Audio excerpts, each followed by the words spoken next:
প্রতিদিন 100 বার এই দোয়াটি পড়ুন, কখনো বিপদ আসবে না। 100 বার যদি প্রতিদিন আপনি এই দোয়াটি পড়তে পারেন, ইনশাআল্লাহ কখনো বিপদ আসবে না। বিপদ বলতে এর মিনিংসটা কি?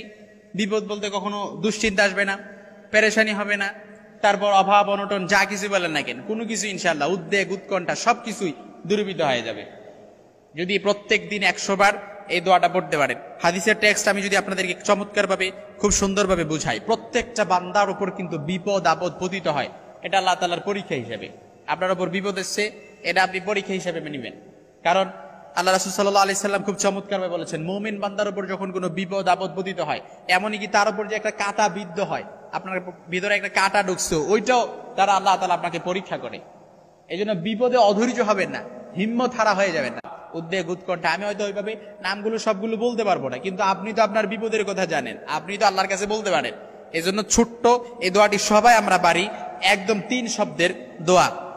এই ছোট্ট দোয়াটি যদি আমরা প্রত্যেক দিন 100 বার পড়ে আল্লাহর কাছে বিপদ থেকে মুক্তি চাই, আল্লাহ তাআলা আপনাকে বিপদ থেকে মুক্তি দিবে। যত রকমের বিপদ থাকুক, ইখলাস আর ইয়াকিনের সাথে আপনি আমলটা করেন, ইনশাআল্লাহুল আজিজ। আমি বললাম এই আমলটি করার কারণে আপনার কখনো বিপদ আসবে না, সব বিপদ দূরীভূত হয়ে যাবে। এই জন্য আমি যদি বলি হাদিসের টেক্সট আমি আপনাদেরকে শোনাই।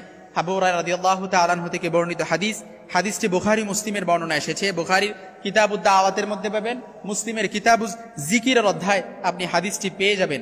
আল্লাহ রাসূল সাল্লাল্লাহু আলাইহি সাল্লাম খুব চমৎকারভাবে উল্লেখ করেছেন, মান ক্বালা সুবহানাল্লাহি ওয়া বিহামদিহি ফি ইয়াউমিন মিআতা মাররাতিন হুত্তাত খাতায়াহু ওয়া ইন কানাত মিসলা জাবাদিল বাহার। যদি কেউ দিনের মধ্যে 100 বার সুবহানাল্লাহ বিহামদিহি পড়ে, তাহলে আল্লাহ তাআলা তার সকল গুনাহ ক্ষমা করে দিবে, যদিও তা মিসলা জাবাদিল বাহার, সমুদ্রের ফেনা পরিমাণ হয়। কাজাবাদিল বাহার, যদি সমুদ্রের ফেনা পরিমাণ আপনার গুনাহ হয়, আপনি যদি প্রত্যেক দিন 100 বার এই দোয়াটা পড়তে পারেন, সুবহানাল্লাহি ওয়া বিহামদিহি, দুইটা শব্দ, সুবহানাল্লাহি ওয়া বিহামদিহি, এই দুইটা শব্দ পড়ে আল্লাহর কাছে চাইতে পারেন, ইনশাআল্লাহুল আজিজ আল্লাহ তাআলা আপনার সব ধরনের গুনাহ মাফ করে দিবে।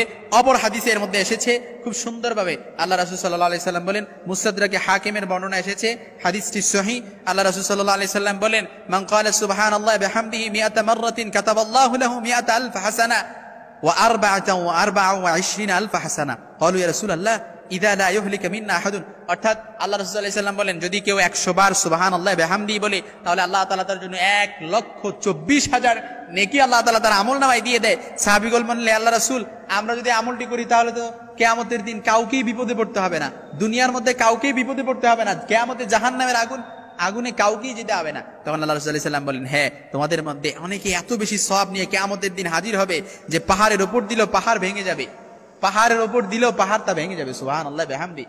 এই জন্য পরিপূর্ণ ইখলাসের সাথে আমরা যদি প্রত্যেক দিন 100 বার সুবহানাল্লাহি ওয়া বিহামদিহি 100 বার পড়তে পারি, যদি আল্লাহ তাআলা তাকে দায় দিবে। সুবহানাল্লাহি ওয়া বিহামদিহি, আল্লাহ তাআলার মহত্ব নাম, আল্লাহ তাআলার প্রশংসা ও বড়ত্বের ঘোষণা দিচ্ছেন আপনি।